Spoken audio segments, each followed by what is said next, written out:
So guys, প্রথমে আপনারা এই ভিডিওটা দেখুন, তারপরে আমরা এই ভিডিওর ফানি কমেন্ট গুলো করবো। So let's go.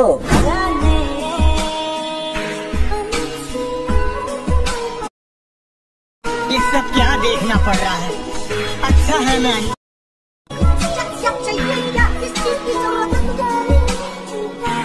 पुरानी यादें ताजा करेंगे जब शो बनाने वाले चूतिया थे और हम भी। तो आओ यार, शुरू करते हैं बिना किसी डेडिकेशन के। আমি আশীর্বাদ করি তুমি খুব তাড়াতাড়ি মা হবে। এদের জন্য ছেলে সমাজটা লেডিসে পরিণত হচ্ছে। ठीक बोलेছিস। উপরওয়ালা তোমাকে মা হওয়ার শক্তি দান করুক। ठीक बोलेছিস। ছেলেরা সব মেয়ে হয়ে যাচ্ছে, কি ব্যাপার? नहीं नहीं नहीं सारुण के यहाँ कुछ तो गड़बड़ है। মেয়েদের মতো তোমারও কি ওটা আছে? ভাই তুই হালকা করে মেয়ে নাকি?